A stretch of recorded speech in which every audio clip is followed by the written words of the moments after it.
Hello, welcome to Axe to Grind. I am one of your co-hosts. My name is Patrick. My name's Bob. I'm Tom. And our guest today, I'm Scanlon.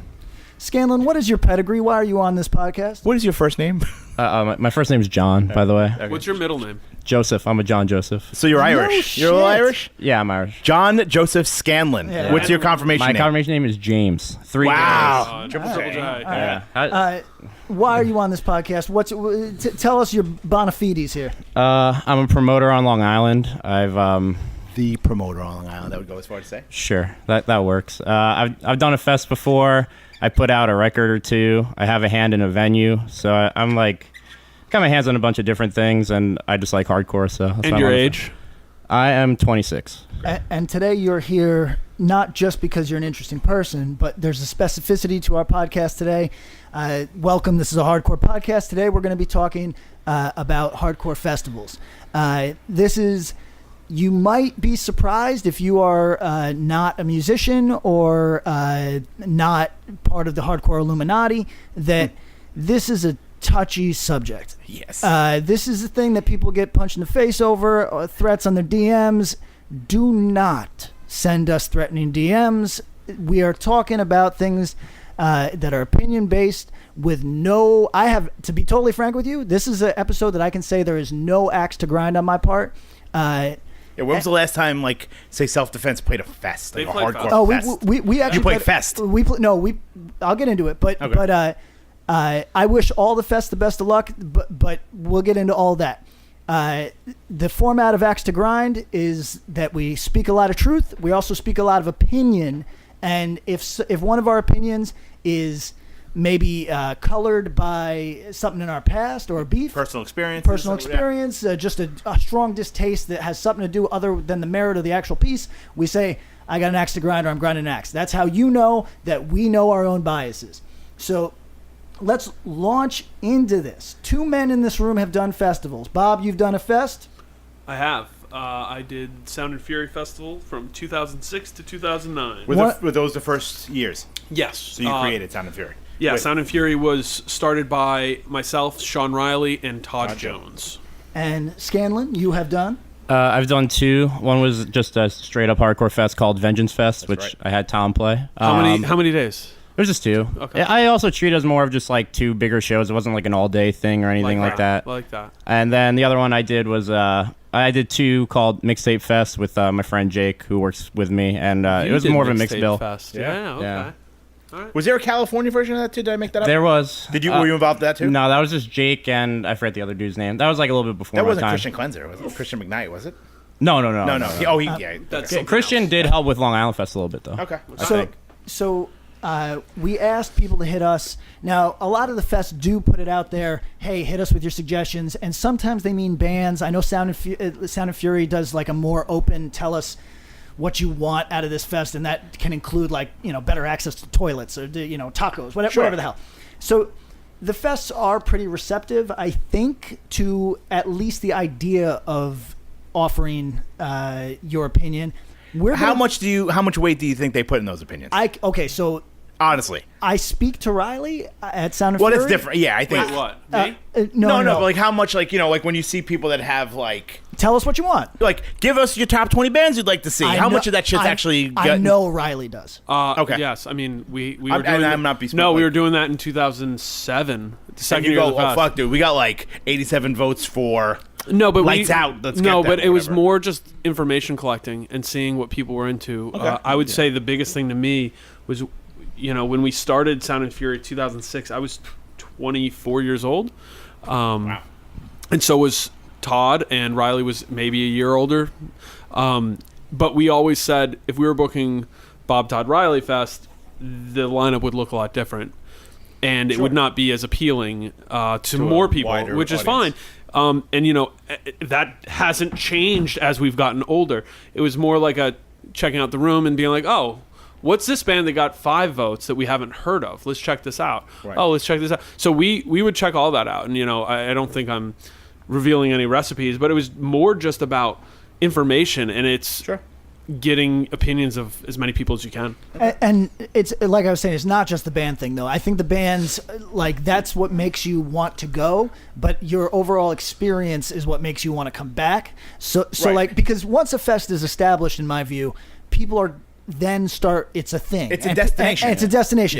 Yeah. Like, we can talk about United Blood, which I think is probably like the premier hookup fest. Is it? Yeah, that's where you go when you've been talking to somebody online for fucking like a year, and then you go and you hang out. Well, let's hold on because we're all old men. Yeah. Scanlon? Is that true? I mean, Have you hooked up probably. United Blood? No. Okay. I think people do like United Blood definitely gets a rep for being like a social gathering more Right. so like See, I don't there are catch literally that as people much. like that, or even my friends that don't really care about the bands or anything like that will actually pay for a ticket and Just to go go to hang. Richmond and just hang out. Yeah, it's a party. I mean, but that's a great And it's a destination good as well. party. And, Yeah. and we're going to talk about what makes that fest work, because I have a total strong feeling on what makes that fest viable. But let's talk about the fests. Let's just talk about fests in general. Well, Okay. does anybody have a fest that they're really partial to? Oh, I mean, Like, let's over the years. Like, is somebody in the room a Black and Blue Bowl guy, and somebody else in the room is a Sound and Fury guy? Because these, Right. the culture of these fests is different. Well, so the cultures are way different, and I think that's something that goes into it. I think they bring a lot to the table, and it's hard because I can't say, well, I'm a Sound and Fury guy. I scribbled the name on my fucking notepad in college, so Right, it's all different, Yeah, and they all have different vibes. And so, sort of- but I mean, what you said brings up to me is that all of the fests that we're going to talk about, and this can kind of be sort of a precursor to the actual conversation, have a different feel, a different texture, and that's kind of a cool thing. So let's acknowledge that up front. I think it's their biggest asset right now. Absolutely. And I think that the danger is we have so few headliners at the moment that they have to cannibalize each other. And it's a necessary evil. There's you're not going to see more a lot than of the 10 same shit. bands. Correct. That could legitimately 10 current bands. Right, and then you're getting into, we're going to talk about the dice roll of reunions. We're going to talk into all that, but I think that if there's any danger of these fests infringing on each other's sort of fiefdoms, territory, is that we are kind of there's not a ton of headliners right now, and that is a problem because This Is Hardcore has a distinct flavor. Absolutely. And if they have to share headliners with other, it becomes a thing. And I don't know if the average person might go to the one closest to them. They might go to the one that they've heard is hottest, but they don't understand that there's, firstly, let's just concede the fact. Even if we like a fest, don't like a fest, there's an incredible amount of work that goes into these shits.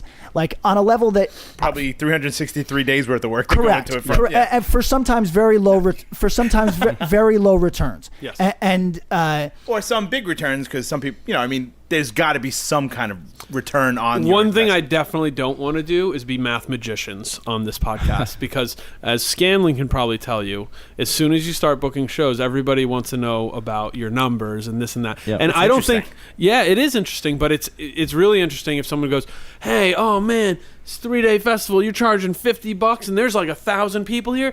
you made $1 billion. You just made $50,000." And it's Or- like, well, that's an interesting number to pull out because it's like, no, actually, there's costs that go Right. into this. that you're Or not sometimes bands hear what other bands are making and they go, hold on, wait a minute, why aren't we getting that money? Oh, yeah. We're not getting that money?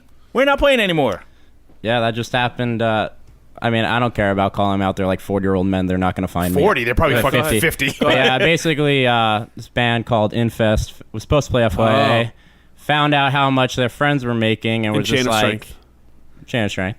And we're just like, oh, well, we see how much the ticket prices are, and we see what our friends are getting. Mind you, Chain of Strength was headlining, and they were Infest main was going to support. play second to last. Sure. Yeah. On the other day to Code Orange, and was like, well, we want that or we're out. And Bob said, all right, fuck you, basically. So You're Bob out. is And the guy got who a books better, FYI. Yeah, Bob got a better replacement, in my opinion. For They are better, more I and a imagine. bigger bang for his buck, Yeah. I'm So, sure. so let's. I think what Pat said was a really good point. There's a small pool of headliner level, so that begs the question. Well, what do you do? There's cannibalizing. There's different things you try to avoid. I think most people who do festivals don't want to book the same fest as the guys across the street, even if the guys across the street are throwing their party and they got a pool and you just have a bocce ball court. I think what Bob Wilson, who books FYA Fest, as we mentioned on this podcast before, did was really interesting. I think it was cool what he did with replacing Infest with Iron Age. But we have a dude in the room who was there. Can you give us some FYA details? Tell us about the fest. Any bands that like stuck out that you were shocked at the responses they got, positively or negatively? Well, first off, I just want to give a positive review to FYA, whereas Bob is smart. He focuses on current bands and things that are being talked about and doesn't care so much more for like having a cool headliner or I mean obviously well, I think he does. Cool he does. Yeah, he does. Yeah. But the thing is though is he gets mostly good current headliners, whereas like the thing with Fest right now, which is the biggest problem, as you mentioned, there's not that many headliners to begin with anyway, is that it's like it's kind of annoying booking a fest and being like, all right, well, I know they probably won't get a good reaction. They're going to probably cost me a lot of money, but I got to get some crazy reunion band just to have on the top. Time out. Sure. Yeah. No, you don't. What do you, well, I don't think you do. People think you do. People think you do. People who book fests who think that should stop. Yeah. Because you don't need to. And I think it's hard. And I'm not calling anyone specific out. I was there too. You don't need that. No. Look in value, and you look at your books, and you go, oh, and I'm not talking, oh man, I would have made so much more money. I'm saying, oh shit, I paid this much out, and that meant I couldn't have booked these 5 bands that, man, that would have been really cool. I think the reason, and what you identified is perfect. Bob, as much as anyone at this table, and we're all pretty freaky about this, is checking out new bands all the time. Yeah. All the time. And his strength is that he books an incredible level of newer bands that are coming up. He can forecast and say, yo, this band is really good. All they need is a chance to play. Yep. And he books, the order is really concise. I think there's a really nice flow up. And it's not overdone. There's not 47 bands a day. Well, no, and that's always a problem. That's a separate issue. Sure. But he just books a really solid, current, relevant hardcore fest. Reunions, cool. Iron Age, you can call it a reunion or not. They haven't played for a while. They played. So it counts as a reunion. But it felt vital. It felt vibrant. It didn't feel tread. Yo, I love Infest. I love Chain of Strength. Those things felt kind of tread. Yeah. So, but not in that. Maybe not in that part of the country. Oh no, that's the other huge thing. Yeah. Huge thing. But like, I do think there's a mentality that happens when you're booking these things that you feel like, shit, I need that whipped cream and cherry on the Sunday. Yep. Yo, if the ice cream's good enough, serve it. 100%. So FYI. So the bands, in my opinion, that got great reactions were Eco Strike. Yep. I don't know if you've all heard them yet. Yeah. London's new band. They could have headlined. They smoked it. It's like crazy how well Florida, specifically like South Florida, to be a little bit more specific. Yeah, all their bands do so well right now in Florida. Like South Florida goes off very hard for. They rep for like it's crazy, which is good. Like this band called Day by Day went up to Boston to play.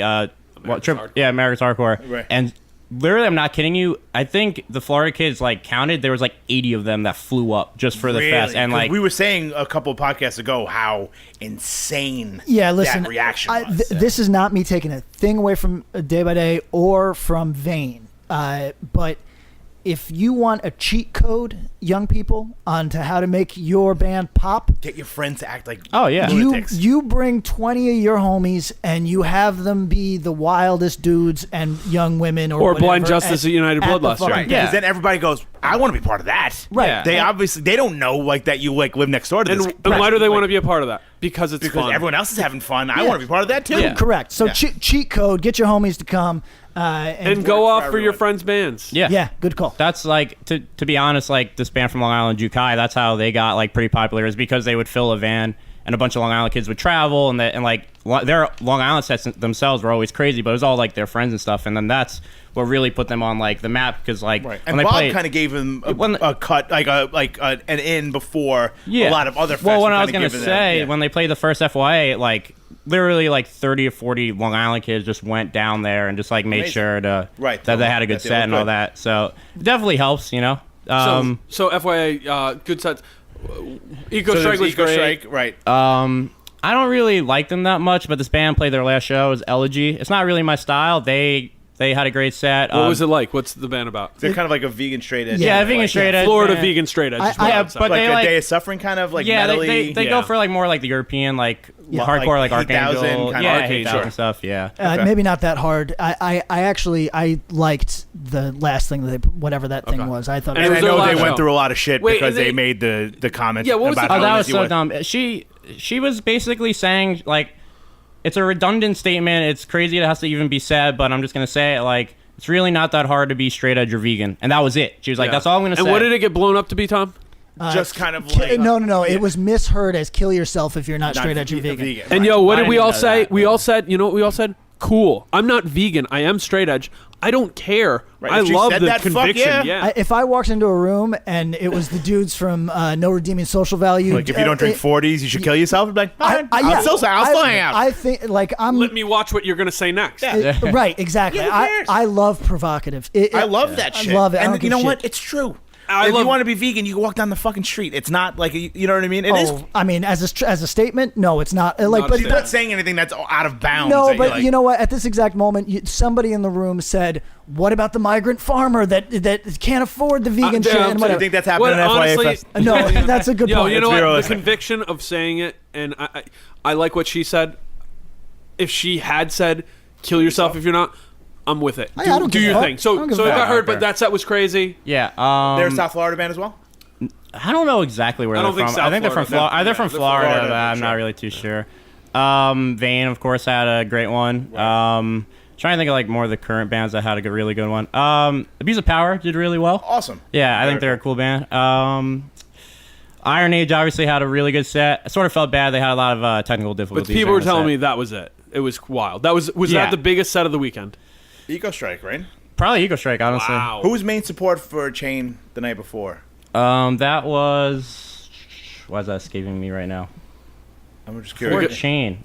Why Because can't- you were let me see. you were running the stage. Yeah, I already forgot. I erased that whole weekend from my memory. I'm just I- curious you know? to see like. I'm gonna. Okay. While he's looking Yeah, what yeah. up something, I'm Right. gonna say maybe something heretical.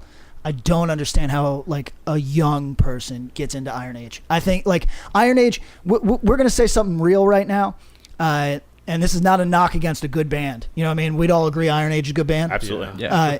They have always been a poser magnet.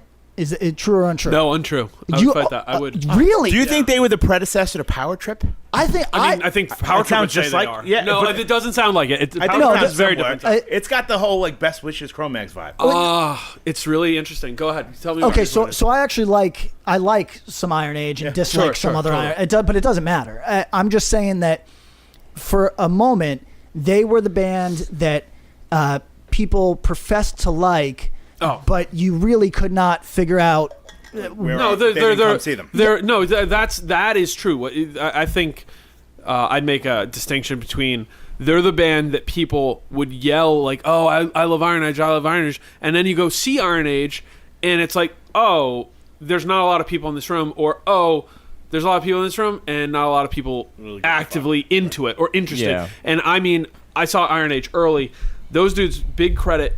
They started doing their lane. They were playing off a demo, touring with Mental in 05, where they were playing like a 15 or 20 minute set, which for them meant 4 or 5 songs. And they were rotating. They had all these songs, so they were going out and doing it right away. That LP, Constant Struggle, is It's sick. it's great. It's a great record. Sleeping Eye is a very good record and different. But I'll say this: in 2010, I think I'm living in San Antonio. I go see them play a metal show in San Antonio at this small club. What's the club there? You guys play. The Dirt Farm. Yes, all right. It was smaller in the room. We're recording this podcast in, and there was like 11 people there. Yeah. They were wonderful. They were excellent. Yeah. But that profession, like, oh, Sleeping Eye, that record is incredible, but it just didn't draw people out. Now I'd see them, say, a couple months later at Chaos and Teos, and the room was full and going crazy. Yeah. Well, but I guess that's what I mean is that they became a Chaos and Tejas, another fest that it hasn't been going on for It's been going on for a few years. for a few years now. But that was sort of, and is it? Listen, this is not me shitting on the dudes who do Chaos and Tejas. But like that was its own poser magnet as well. Like That was like a Coachella for dirty kids. that's exactly No, right. okay. That's exactly You know right. what's funny? It's hard because, like, could you say that, like, oh, Sound and Fury is a fucking Coachella for kids with neon shirts? Correct. That's Yes, right. I would say you that. totally can. Yeah, and I think that's the piece. It's like, what goes into booking these festivals is that, one, you have the understanding right out of the gate that there's going to be a significant portion of your audience who's attending the festival to be attending the festival and seeing other people. Their now money more than is ever. just as green as the The guy people who who's come at and noon come up and- to you Right. and say, I'm so glad you booked, despise you. I wanted to see them. I came to this fest by myself from 7 hours and drove, and I wanted to say thank you and look like they're tears. I'm getting emotional thinking about it because it's awesome. But you don't get that from 90% of the audience, but that's okay because you're trying to do something, you're putting it together. There's not going to be an appreciation of the amount of work that it took and the amount of time that you spent doing this and thinking like, ooh, do we have too many heavy bands? Do we have too many melodic bands? Da-da-da-da-da. Right. How many bands? What the set list? What's the at right times number? Look like? Where What- should these bands play? There's a lot of work, but that's okay. So I would not call it. But yo, I went to Chaos and Teos. Yeah, there was a lot of people who were just there to sit outside. I went to Havoc Fest in 2000. Oh, shit. There was fucking the predecessor. crusties. My friends who went with me went to Barn Fest, Red Barn Fest in You Wisconsin. just gave me scabies. I know. Went to Red Barn Fest in Wisconsin in '99, and they're like, it was outside on a farm in Wisconsin. And I've never been to a more ridiculous scene. Havoc Fest, I remember being handed a flyer saying, hey, this, like, train punk stabbed this woman and killed her. Here's his picture. Just be on the lookout. Yeah. You know? Yeah, there's a lot of people who are going to festivals for not the music, but you're not doing it for them. You're doing it because you want to do a festival. You want to expose people to this music. I hope. And people do festivals for $1 million. Why did you do a festival? I just did it because, sort of how you're saying, like, I didn't care about other people. I just wanted to do it for myself. I wanted to test the water, see how it went. I booked a lineup of bands that mostly I just fucked with. Like, I didn't care if anyone really liked any of the bands that were playing. Like, for example, I last minute put Crown of Thorns on it because I love Crown of Thorns. I don't give a fuck if anyone cared at that time, which most people don't. Some Long Island kids actually fuck with them more so now, which is, like, pretty funny. Right, because you opened them up. But that's, Yeah. to me, I do care about what people fuck with. And that's Yeah. kind of why I said Todd Riley Fest wouldn't have worked because we would have been like, oh, we want this band, and it would have felt all over the place. We were like, yo, if I was 18 in 2006, what's the festival I would want to see? Yeah. And what are some things I might not know and would want to be exposed to? We did that fest as a response because we went to a festival that had been happening in California, and I'll say this out, Sync with Cali. Yep. I thought this was like an offshoot of that. It wasn't. No, it was the beef. It was the response. Oh, It wasn't. No, you want the truth because I don't know that dude. You don't know Al? Is that the Dangerous guy? Al Brown, the Al Brown of Dangerous Dangers, who has become a friend over the years and is a total sweetheart. I've never met him. He's Patrick Hinlin of Jace. He makes sense. So you correct me. You correct me if I'm wrong, and don't be political. Sound and Fury was the clapback to Sync with Cali because maybe there was personal grievances, but more so that was the thing in California, and it wasn't meeting your needs at all. It wasn't meeting the needs of a lot of people. Okay. So what kind of bands were Hold on? on. I guess? Yeah, I mean, Have Heart, Guns Up, Similar. Verse. Oh, totally. So totally. it wasn't like they're booking fucking No, and but so what capitalist was happening casualties was and- that the last year of it, and just like quick on this because I don't want to be in memory lane all night, was that it was booked in kind of a haphazard way, and that's not my words. That's the words of the bands who are like relying on this. This is this California thing that we're trying to get to, and this is going to be a make or break for us to do this tour. You know, we just did that episode with Brian from Incendiary. That will be Who- appearing next. Yeah, right. These are out of order. It's fine. Brian from Incendiary, who said, we got booked on this show in Orlando. We've made it our business to get down there. People were doing that for Sing with Cali, and it wasn't meeting the needs of the bands. And we looked around and said, me and Riley at the festival were like, man, we could do this. We could do this better. And between him, Riley, myself, and Todd, we got together one day in January and all but booked the whole thing in a day. Was it a hostile takeover? No, he Did did the other- his the same year. He did it. Oh, he, it there ran was a single concurrently? Cali in 2006. No. There was a Right. They So did. concurrently, yeah. It wasn't. We just one Where of the was biggest his? in San Pedro, and ours was in Ventura, which is a couple hours, but it's the same Oh, it's- market. yeah, It's yeah. Los Angeles.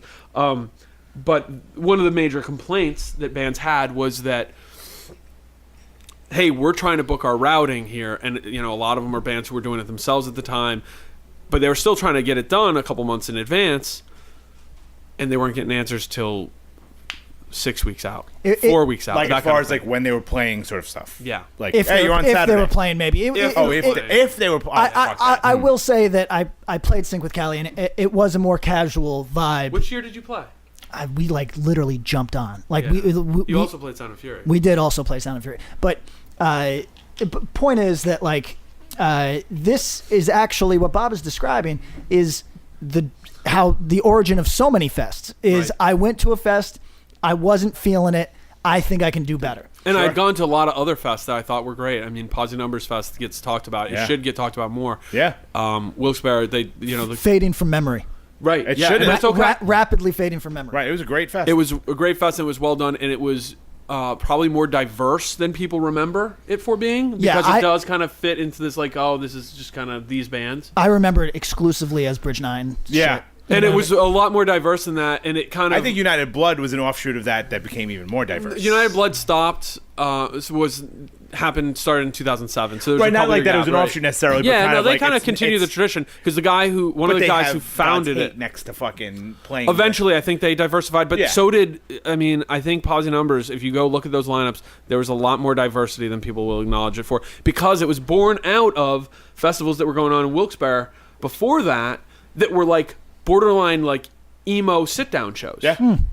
And so then the younger dudes in Wilkes-Barre, Bob Mack, he's the dude who ran it. That's right. And then all those dudes in Cold World helped. They had were a hand in it. they helped. Helped. They were friends who helped. It was Like it was the kids that wanted to stage dive, and that wasn't being offered. and they made it happen. And so, like, Great and fest. I'd been to that. I'd been to Alive and Well Festival in Jersey. Yeah. Like, that was a great That was fest. fantastic. And so there was a lot of that kind of stuff that we had in the memory banks. And Sing with Callie, it was like, oh shit. You go there and you see how excited so many of these kids are. Pat used the word casual. I used the word haphazard. Find the truth in there. And that's kind of the vibe. And that was cool. And we were like, we can do this and be a little more organized and more concise. And, the three of us put it together. And that was really cool. So, but we wanted to do a festival for people who wanted to be at a 3-day hardcore festival. And that's not easy. And it's not a 25-year-old, and it sure as hell isn't a 36-year-old. Sure. Yeah. Can we get into a grievance already? Yeah. 3 days, too fucking much. Agree. 2 days, more than enough. 2 days, and it should be Early Sunday. No, Friday and Saturday. See, but then you have to take a day off from work. No, you don't. Listen, Stick to your local festival. Friday and Saturday. That's actually a great suggestion. You line up Fridays with your locals, the things that'll draw the people within the region that can get off of work early and drive. And Saturday is your banger. That's a long day. That's the long day. I am really ardently anti-Sunday. Well, so Sunday has traditionally always been a rough day. At Posse Numbers, they would honestly... It almost felt like, man, are you just sticking the shit on Sunday? But there was one year where it was a bunch of bands that all kind of fit one lane. And I have an axe to grind when you book genre-specific days. Fucking mix it up. Give people a reason to go for more than one day. Yeah. But it was a very genre-specific day. And that ended up being the day where it was like, oh, there was 1,100 people here Saturday, and there was 400 people here Sunday. Sunday's rough. Give people a day to travel home. Give people a day to kind of, check out the area if they're not local. Sure. It's a nice time. I just think that you are, and Scanlon, you can tell me, because FYI did have a Sunday, right? No. Oh, no. No. Oh, really? Saturday or Saturday, Sunday? Oh, come on, man. Dude, I literally don't even know. You looking at your phone to I tell think me it if was you a were there on a Saturday, Sunday? Sunday. I think it was a Sunday. It was a Saturday, Sunday. Okay. Because I remember driving home on a Saturday. Monday, yeah. So What do we was think about the pre-shows?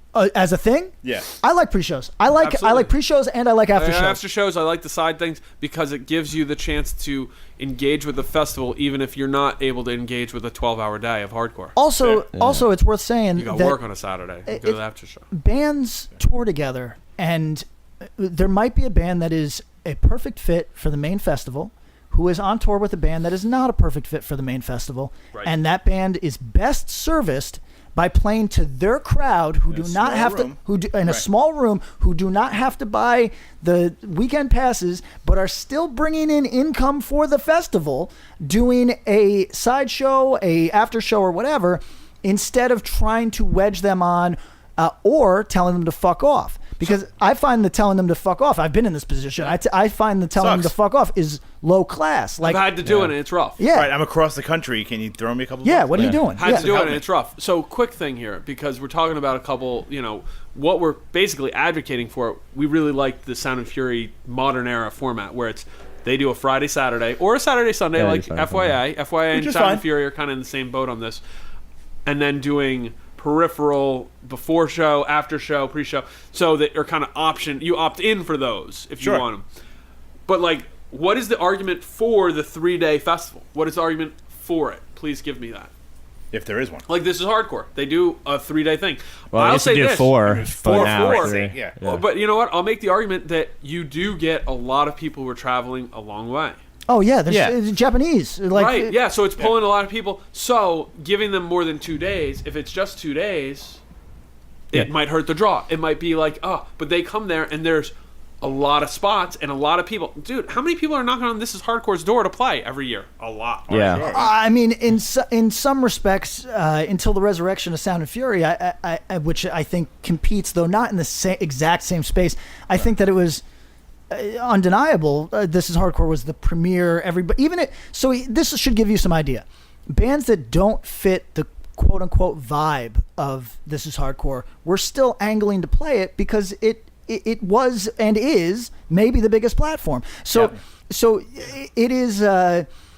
But the flip side, as you said, is maybe a scale problem for a lot of us. Like for someone like me, I've been to This Is Hardcore. I had a really great time. Yeah. But like the idea of doing a 4, Let's cop. We're old. Yeah, right. Right, And but then it makes you if pick I'm and choose. 18, if I'm 18, dude, I was sitting. When I was 18, which is fucking old, I went to Chicago Fest in the spring. It was a 2-day full festival in Chicago. Me and my friends drove out there. Right. Weekend of Easter. I drove with 3 other friends to Minneapolis for Havoc Fest, 2-day shows, Right. and I was at Posse Numbers, which was 3 days. Or yeah, I think it was Friday, Friday, Saturday, Sunday, probably, I yeah. think it was. And I went to all those, and I was happier than a pig in shit because I was 18, and that's what I wanted to do. And now, did I watch every band at every one of those? No, No, you're definitely swimming. not. No, exactly. Yeah, and it wasn't like I didn't look at it like I was going to social. I didn't know anyone who was at Havoc Fest besides the people I went with. I didn't really know anyone at Chicago Fest, including the people I went with. Nah, it's good. Me and my buddy were stowaways with an acquaintance who was driving the band Kill the Man Who Questions out. Ah. I didn't know those dudes before that. Got in the van and went. And it was awesome. And I didn't do a lot of like, I'm hanging out, I'm being crazy. No, I was there and I watched a bunch of bands, and sometimes I went for a walk and Get an ice cream or whatever, right, yeah.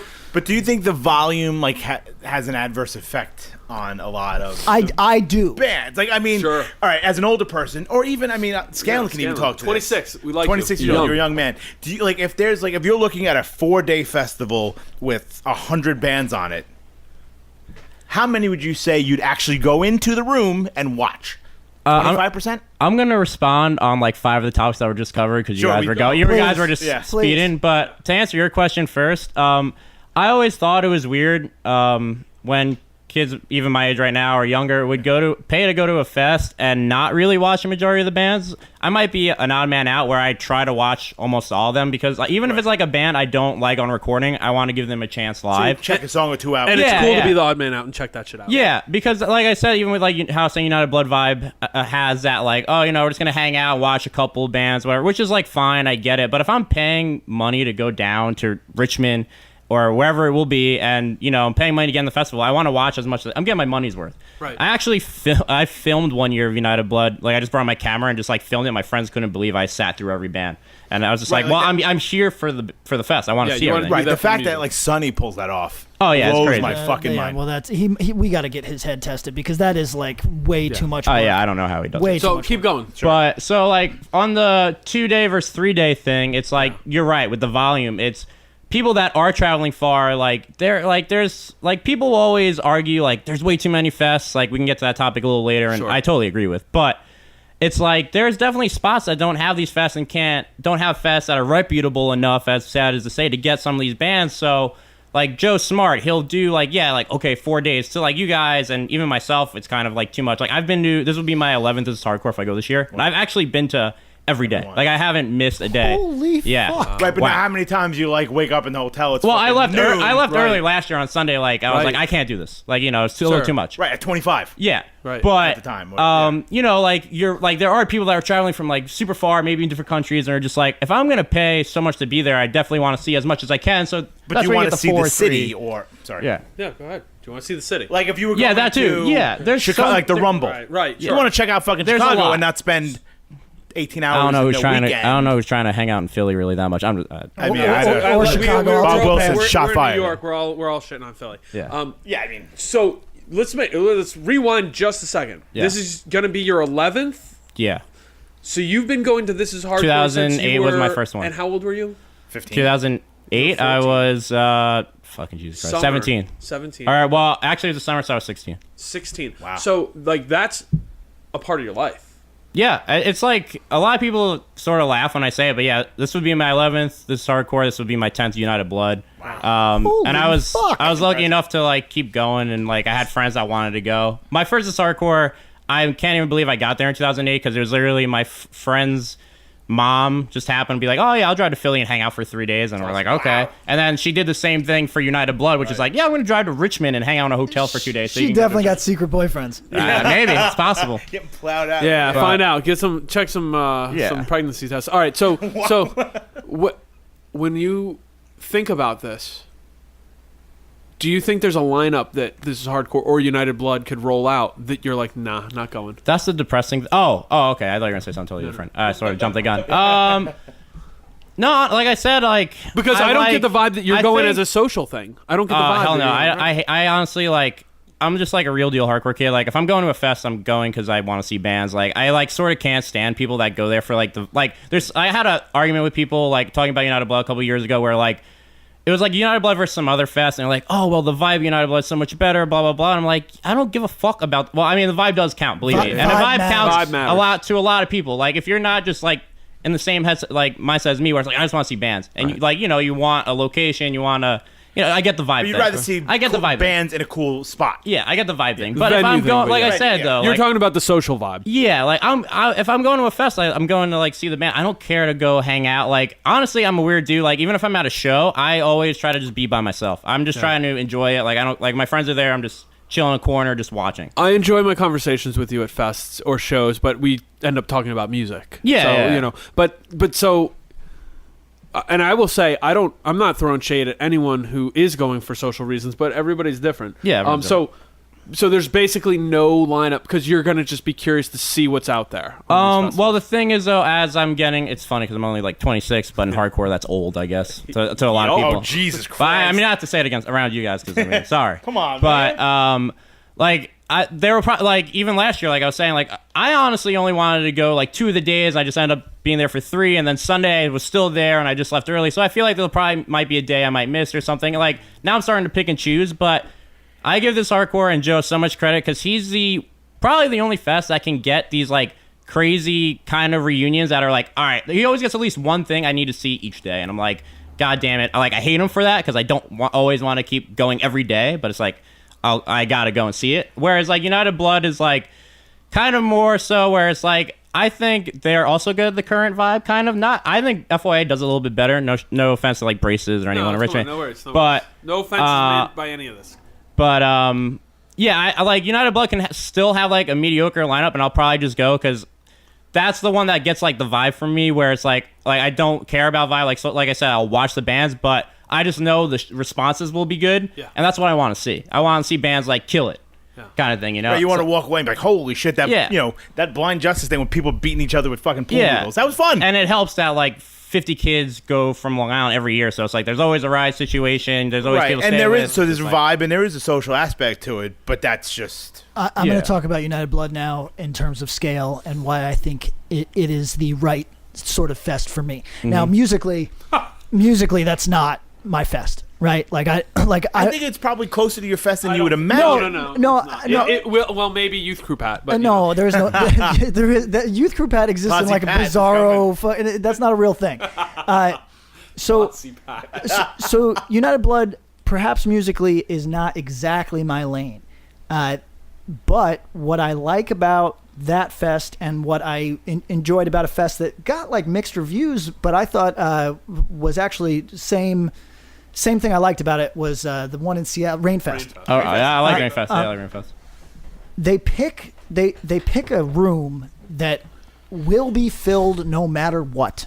And I know that sounds obvious and intuitive, but it becomes a scale issue because as people at home might not understand this. Finding a venue that is the right size in your region that will let you do a show where people are dancing on each other's faces Several days of said show as well. is No one's drinking beer. Right. Right. Low It's like- low alcohol yeah. sales. It's everything that a venue really does not want. And so finding one between too small and too big is really a fucking challenge. Oh, very much so, yeah. And I think that United Blood and Rainfest, the thing that those two had or have going for them is that they pick a room that they're like, no matter what, and This will be full, and we'll be able to cover expenses. like, we're only ever going to make X amount of money, and we know that, but we know that. And I that think helps you kind of book it too. I would Well, imagine right, that you can't get and then these ridiculous reunions or Right. whatever because they're and- going to ask and for bankrupt 30 yourself. grand. Yeah. But you can get fucking, Hatebreed might be willing to like be like, fuck it, you know what? do it. We'll take less money because we want to play a fucking hardcore show. I and think, kind of. I think a good way because we're kind of dancing here. We got a lot of stuff to say. Let's just do it. Let's just go into each fest, say some of the things that we think are great, and we can say if there's things that could be opportunities because we're not trying to come down and hammer on things. Let's talk United Blood first because we're there. Great room. Yeah, great size. Great local scene. Which venue is it? I've is never been to fervent. United Blood. What is it? It's Canal Club. Canal Club, Which is Twisters? Yeah, old Twisters. Is it Old Twisters? Oh, that place is think, dope. yeah. Okay, It's that's super what- dope. I thought Twisters was Strange Matter. That might I be don't know. Yeah, maybe that's it. It's before my Nancy time, too, I Ray Gun, have no I think maybe. I don't know. It's a club I've been to a million times. It's been a club in the past. Yeah, and it's The videos now it's look amazing. upstairs, and it's So they even when they started and they were somewhere else, killer club, exact same vibe, and they found this size club that's perfect. It's not too big, it's definitely not too small, and they fill it. And I think the local support for United Blood is amazing. The other thing they have going for it, people from all over the East Coast just whoosh. Yeah. Always. North and South can both. It's a great fucking- location. Right. In- And isn't it in- like great Easter location. Easter weekend almost every time too? I think It's in the spring it used break to be, range, but something now like I that. think it's like this year. It's like the week after Easter. And I think Oh, okay. what they also do really well is that man, how do I put this?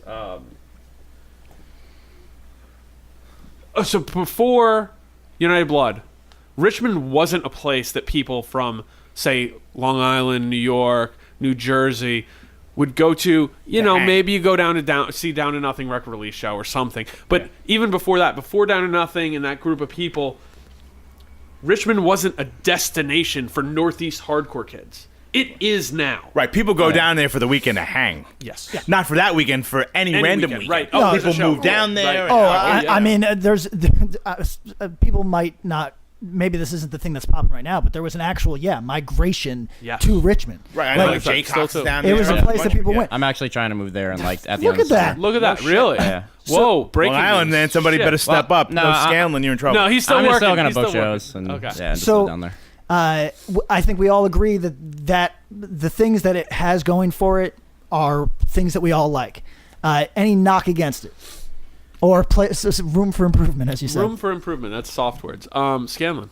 Trying to think honestly. Honestly, I think they do a really good job of newer bands. It's diverse. yeah. I think it's diverse. I think it's gotten more diverse over the years. More for sure, because yeah, I it's don't definitely remember way it more being diverse. diverse. No, because I ago. feel like when I think of that, I think of Posse Numbers, and I could never picture like a band like Incendiary or God's Hate ever playing like a Posse Numbers kind of they thing. did. Uh, Those see, kind of bands of the time did. my- yeah. my- I don't my- Some of the remember it. heavier Yeah, stuff, my you know. my memory and Tom's memory At are the the same time? on this. I don't remember I'll like pull it up. there's been like But an- I mean- that's like an American Nightmare, like that's a show like Morgado comes out and it's like Jesus Christ is When American returned. Nightmare played Posse Numbers, that was some of their biggest shows. No, they did. That's what I'm saying. But like you weren't singing fucking maybe Hope Conspiracy might have been like the heaviest band Right. of that because they were accepted. Terror at the time. It didn't, you know what I mean? Terror was like a but it like- didn't make any allowance for a metalcore influence thing, is what you're saying. Right, I never got a. You know, Yeah, MTV you were, never got a call. I guess for this is what fucking- you're yeah. saying. You never got invited. Okay. I don't care. I know it's fine. Fuck off. I didn't mean it that way, but I'm saying like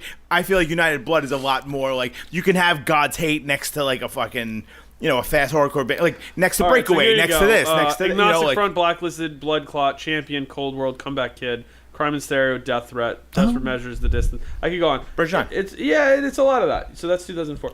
I feel like it was for the time there was a decent diversity, but maybe you're totally right. There wasn't the metalcore. I don't know that. well, not metalcore. I mean, I feel like that's like That a is- misnomer but- now. no, I mean, like just go United there, Blood say is a that, lot it's more fine. diverse, I would say. Okay. Yeah. So Next, Opportunity. No, I mean I think they do a good job with that, and I think there is some. You kind of have a feel of what the sound is going to be like, but if you don't know something that's on there, and it's gotten more diverse over the years, yeah. listen, it's going to be heavy, but it's going to be credible heavy. That's heavy. that's right? There's certain Yeah. bands that are not making the cut. Yeah, right, yeah. right. That's I'd say United things Blood there. sound is tasteful heavy. All right, FYI.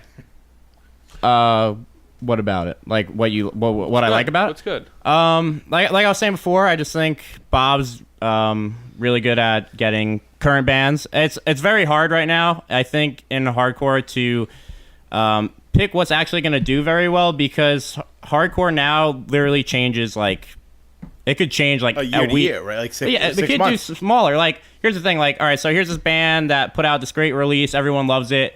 And you get Bob's like, all right, yeah, I'm gonna book him for. I'm just You gotta saying Bob give as him an enough example. headline. Yeah, it's you have like to give him enough head. FYI. he's booking it, saying like like some fester book super far. So say like 6 months ago, someone dropped a crazy record, everyone loved it. Everyone's That's yeah. right. And then now 6 months later, when the fest is actually happening, there's about like 5 or 6 other bands that are already on the fest that put out releases maybe within like a month or two, and they're They're the more new and more thing. so Absolutely. looked at, and like that one band just has an okay set, and Yep. it's just like. Maybe not necessarily wasting money on the band, but say if it's like maybe like an older band that actually does need money, or like a band from California had to fly out that maybe it bombs now, and it's just like I kind of wasted money. Like it sucks to think that just because I'm a promoter, I'm saying like it sucks to see something you put a lot of money into kind of, and just like it kind of just like fizzle. But now, do you think there's ever say things do change? Yeah. Do you think there's a lot of room for the promoter, say Bob or for yourself, to kind of go back and be like, hey man, we're gonna change the play, change strength, probably shouldn't headline. But they're getting headlining money. Do you flip flop them with an Eco Strike? I know, like personal experience, we played FYA and we were like on the Blistered thing. Yeah, on like the flyer yeah, as the right, headliner. right, yeah. I'm not playing over Blistered in Florida at their last show. show. Yeah. And those dudes were fucking awesome about it, and they went on of last course. and whatever.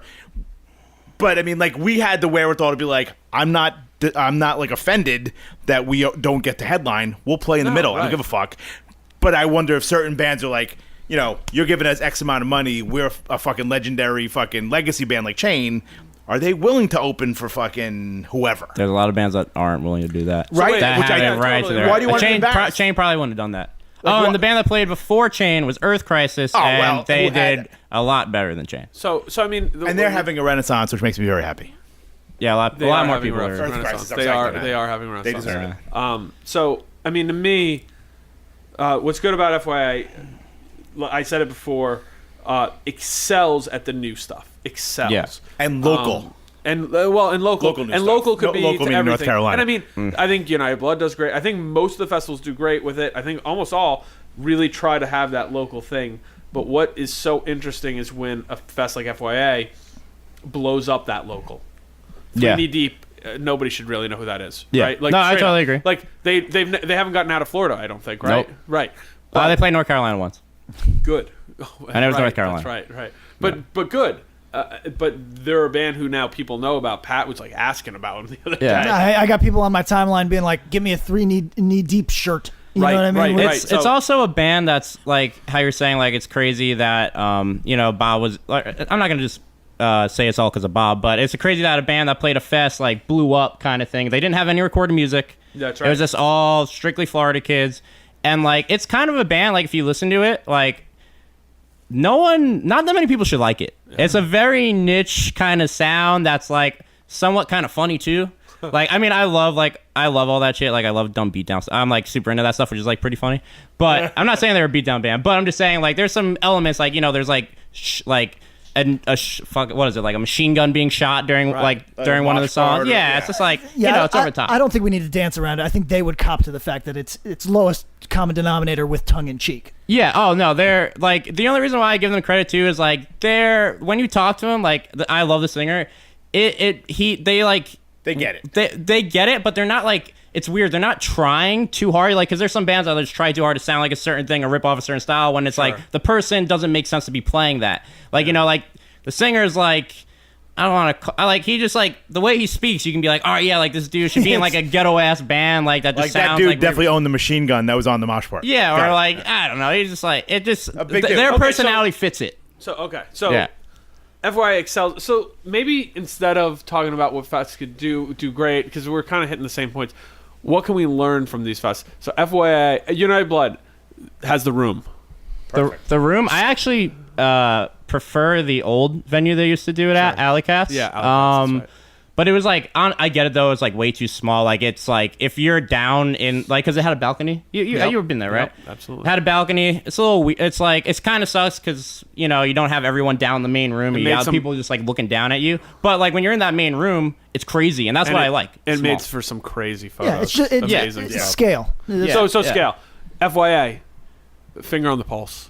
Honestly, that's what they do really well. Improved venue this year, too, I would imagine. Yes, but my only suggestion would be, all right, so they had like, I don't know if you've seen the videos railings, or anything. like on the side, right? Yeah, kind there's like these runways. two balconies on left and right. I think he had the merch on the right, and then the left is like a side you can't really like cut off because obviously there's like a bar, the venue needs a bar open, blah, blah, blah. I think next year he should put the merch down in the main room so it also kind of pushes people forward. Sure. And just don't let anyone on that right side balcony. Like make I think that's what he should. Yeah. I don't think he should let the public access the right side. Like, do you think that adversely, because it affects like reactions and like you'll have like say 500 people maybe watching you, but it doesn't feel like that because you have 250 or something like that on the side, just like it made for weird optics. Fuck you horseshoe in the front of you. Yeah, and that sucks, So, do we know anything about Midwest Blood?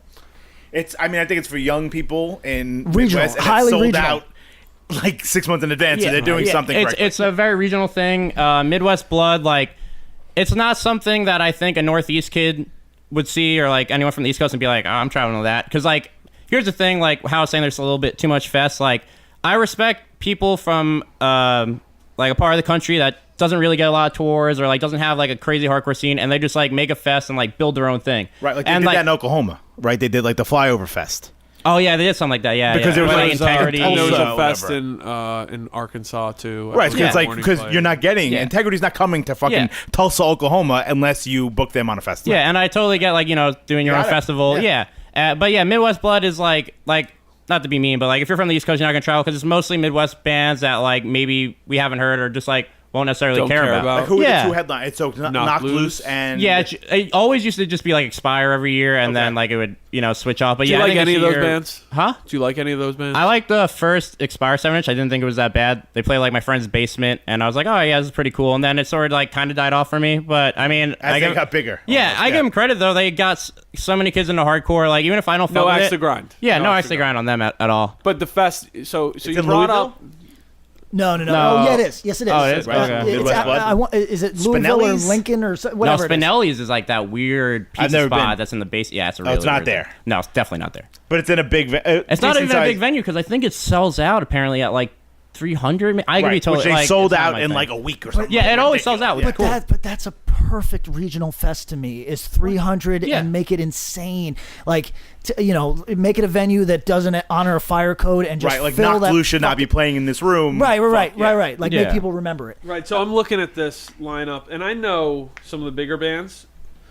And I know a few. Okay, so the bigger bands I know. I'll give you the big bands. Spine.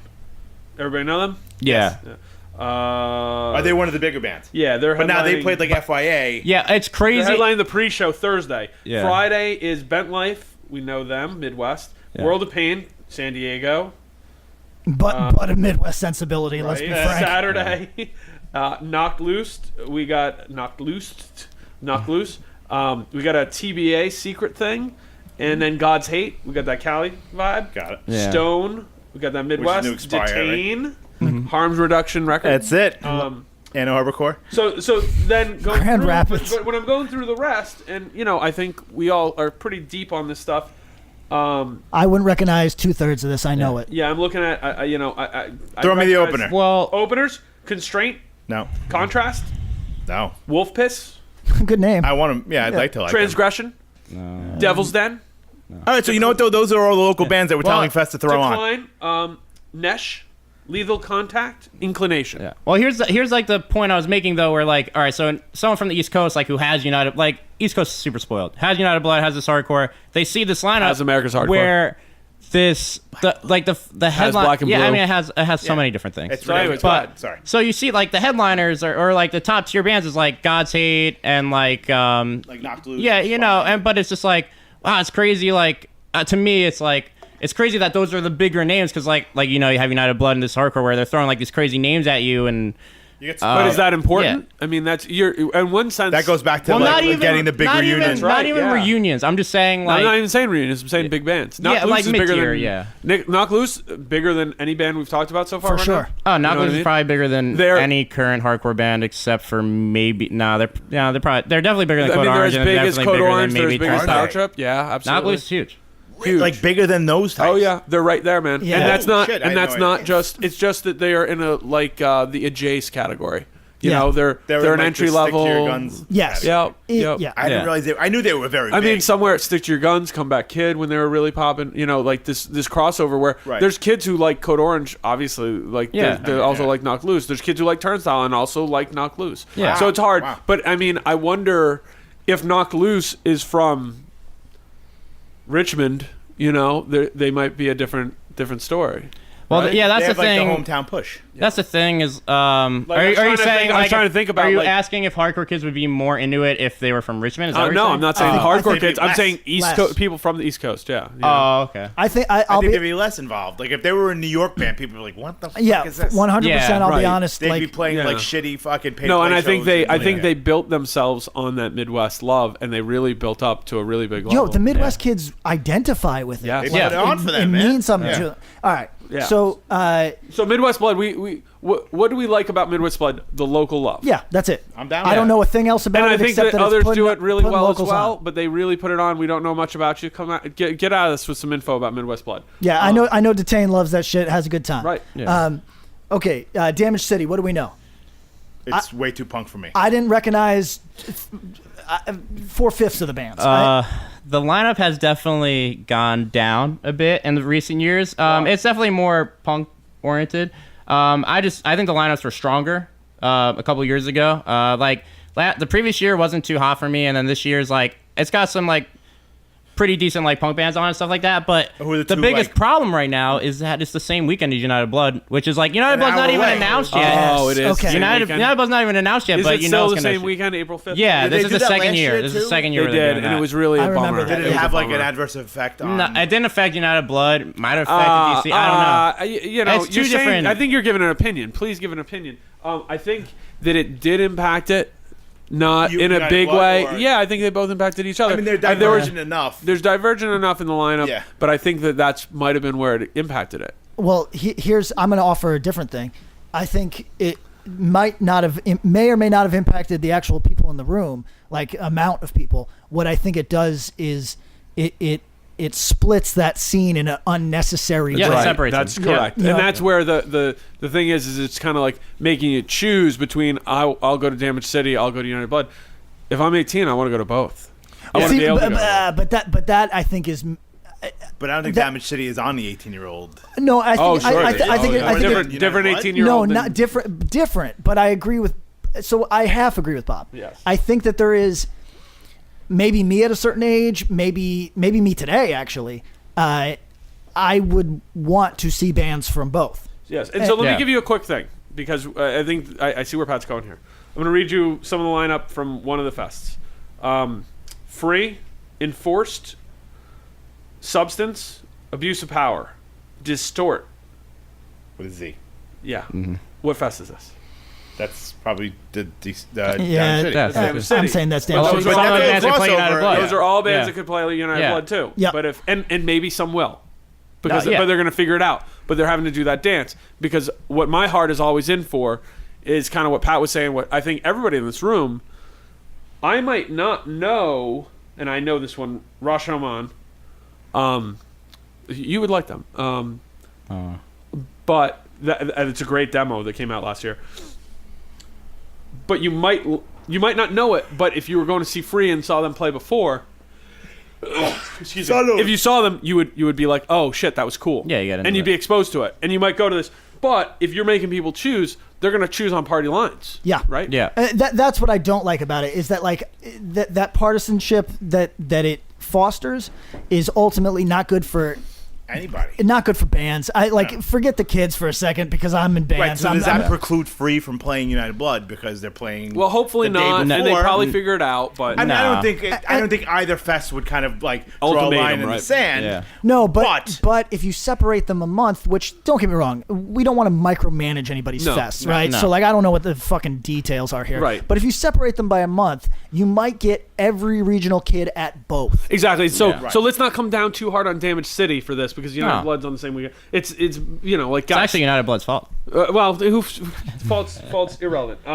But I think I actually looking at this, I know a lot of these bands, and it's a great fest, a great lineup. I haven't been, but I know people who flew out from California to this because it's got a diverse lineup. Yeah. I would compare this. I kind of put it in the same bucket as say Not Dead Yet up in Toronto. Yep. Right. That's how I right. looked at it. That's how it is. A lot of that stuff, and the one thing that I like when these fests do is when they throw a couple. When Damage City or Not Dead Yet goes, let's take this. This is hardcore fest. This Sound and Fury fest. This United Blood fest staple. Sprinkle it into ours because that brings a different flavor. Yeah, like And it Incendiary did Not Dead cross-exposes- Yet last year. Yeah. Right, and it Went over huge. exposes And played it with like in a different sect way. and like a rant. It wasn't like their crowd of bands that they would play with. Well, and was it great. kind of it crosses it and says, and that's kind of what I said with the like genre days. Mix that stuff up. Yeah. It's really nice, and I think that Damage City and Not Dead Yet both are conscious of what they are as a festival, Right. but That's also without are willing question, to bring Yeah. are willing to bring that bleed. So, Okay, so let's bounce into This Is Hardcore, Yes. which is not elephant in the room like we're grinding, but it's the elephant in the room in that it's a big fest at this It's point. the biggest. Yeah, it's the biggest one. Yeah. So has been for many years. I don't know. I don't think I went last year. I think I went the year before. But I don't recall what. So the thing that you beef with, essentially subgenre days. Sure. Stratifying days by hardcore, metalcore. yes, yeah. right. Like the Goon Day. Yeah. Right. Like. Which has some merit to it, because if I'm Sure, going to see sure, the absolutely. fucking Turning Point reunion, do I want to like have to worry about getting punched in the face during? See, other band. that's the delicate balance. But I know plenty people, and listen. I don't know the fucking numbers on any individual day of This Is Hardcore, but I know people that skipped the Goon Day entirely. Sure. They paid their fucking 4 weekend. days worth of Yeah, but did not. And don't get me wrong. Like, if that's how the books are balanced, if it's like, hey, listen, you can take a day off if you want, kid. You're getting more than your money's worth on 3 days. It's fine. Well, and so I would say, honestly, I mean, has This Is Hardcore done the kind of stratified days? They Sure. did. They did, yeah. Sure. Yeah. But I've also seen it where they've done the very diverse Yeah. days, Yeah. too. Right. Really big. And I mean, Posse Numbers was really guilty of doing that. And that's, and Sound and Fury, like, I'm sure there's times where people go, there's a couple years there where they were kind of like, oh, here's this, like, poppier day. Here's this. Right. But I think... I think a pop day is the worst possible thing for your niche festival. Sure. I think that it's a road that a lot of fests end up going down, Right, no, and don't do it. and it's almost always ill-advised. You don't know what to do with that day, so you stack it with all that stuff instead do of that. making that a sub headliner, which almost always makes the most sense. Sound and Fury did it last year. And Yes. it is to me as the fest goer. Again, I don't know anybody's pockets. As a fest goer, that's toxic to me.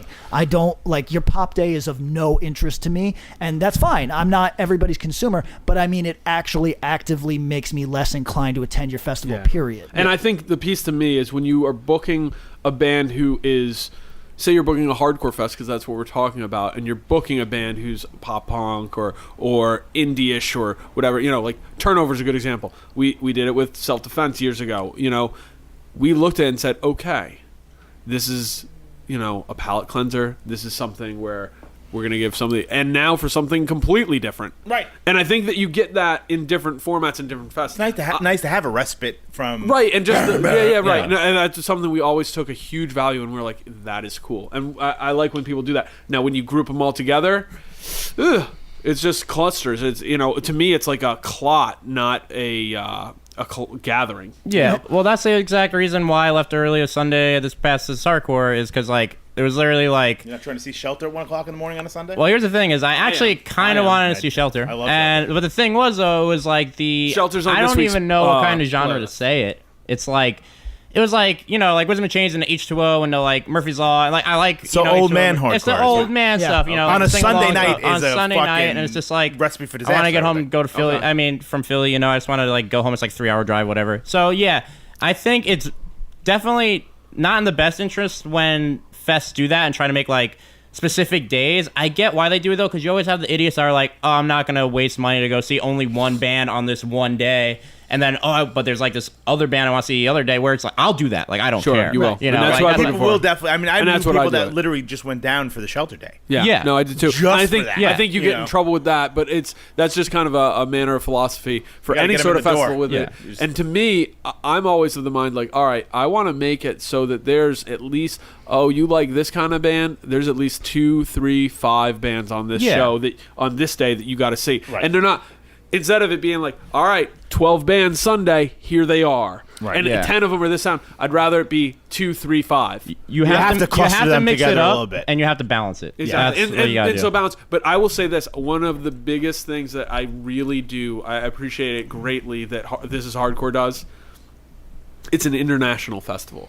He draws people from all over the place, and he books bands from other countries. And I think that's very specific. I think that's thought out, and it's kind of giving a nod to that. This isn't just gonna be he throws bands like the Geeks last year, 2 years ago, whenever Sick, it was. yeah. And who no other fest is doing that, and that's a really cool thing. He Black books some Blue bands. does. Black Blue Black does. Blue always definitely has brought one- in That's right. always European one bands. international Okay, band that's per cool. year, I think. And I just and he that's did an it for a band. expensive thing for a band that probably won't bring that money. And, let's not Yeah. count people's dollars. They're Well, I mean, doing it's- it on this giant exposure. There's a band from Russia a couple years back who Right. played, and I thought that was cool. Joe was the first dude who booked for Scene, that band, thrash band From Denmark, right? From Finland, Finland, Finnish yeah, thrash, Finland. and that band's fucking great, and that exposure level.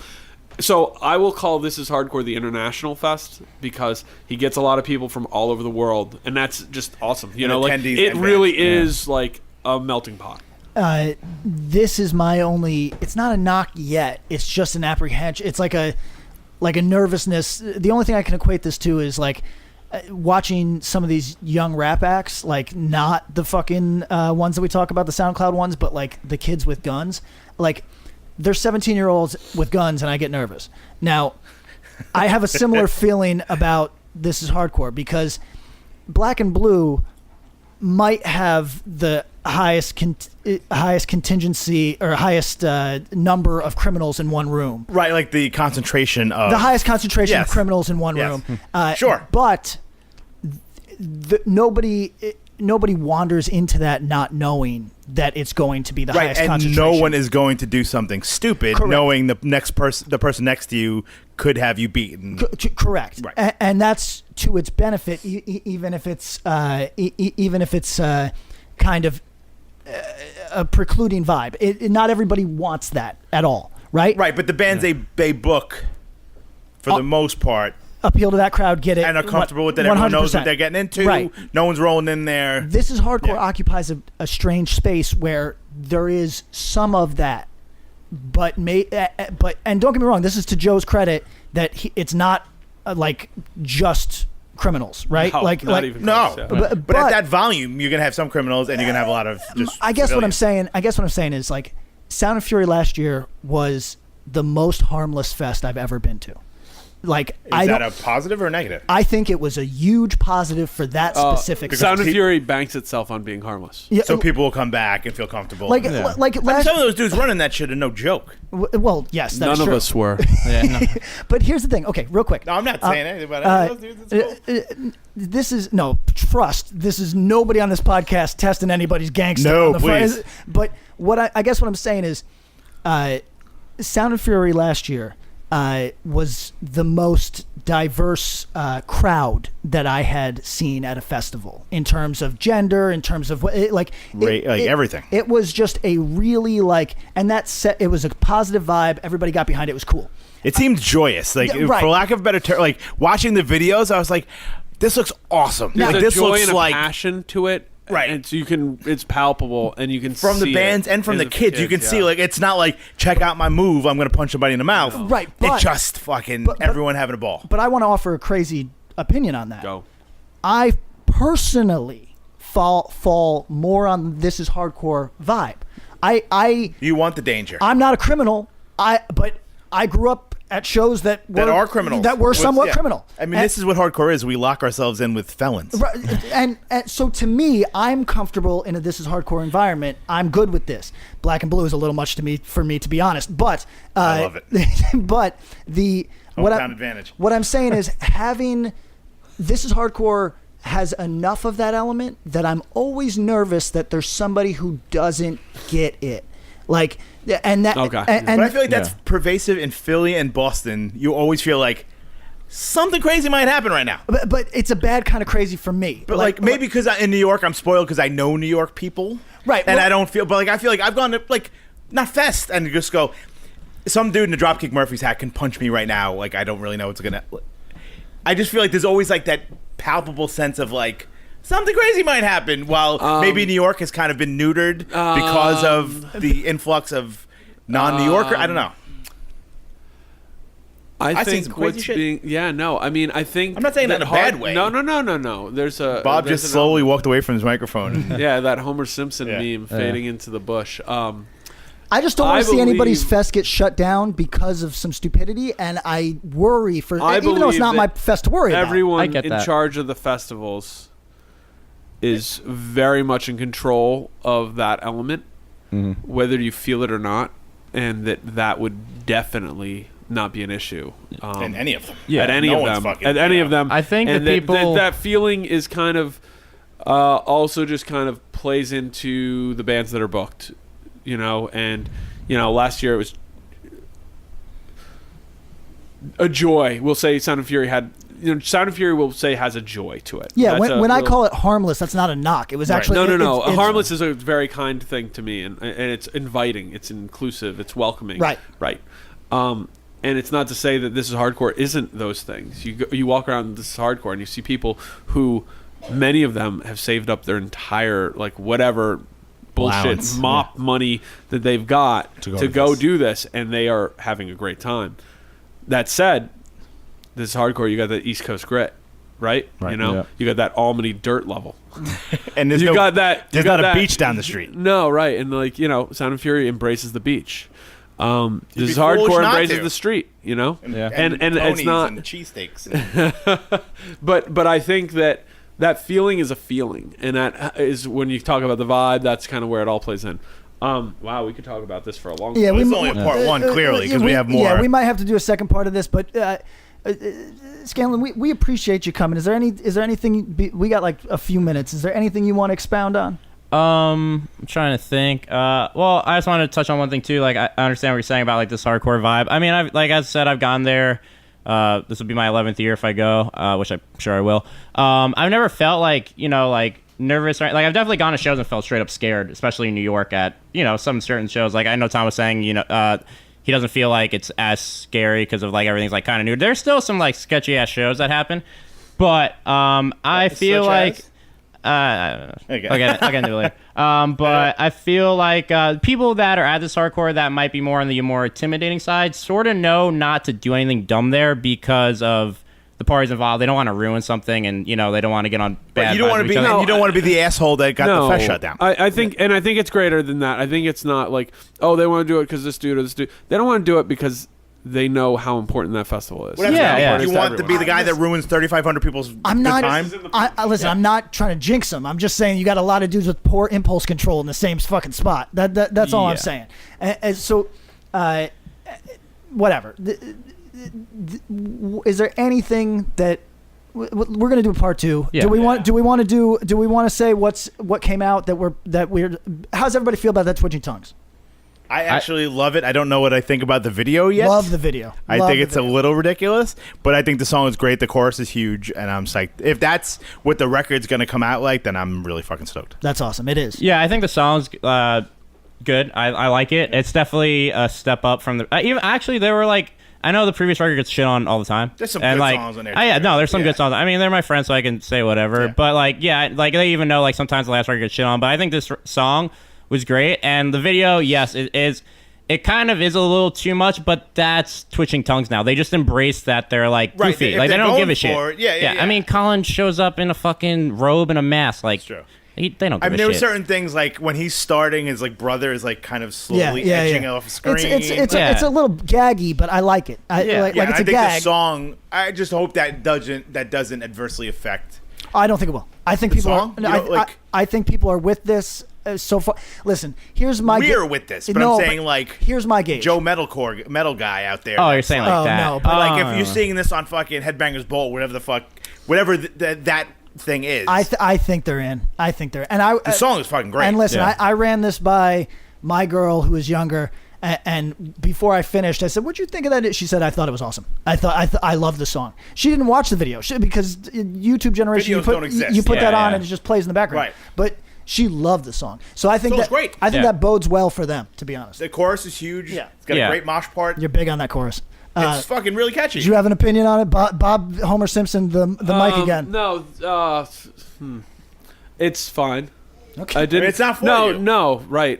But I think the video is funny, and I think it's cool that they embrace because, right, like that dude's a silly dude and makes funny videos, right, or made funny videos. But he made the guy from Hatebreed silly, which is pretty. I mean, that Yeah. takes. I some thought it talent. was. I thought that was cool. it's great. Music It's was funny. music. I'm curious to see how they do. Okay. Anything else we want to say? Harm's Way single. This one's better than the last one. That's all I got to say. That's all I got to say.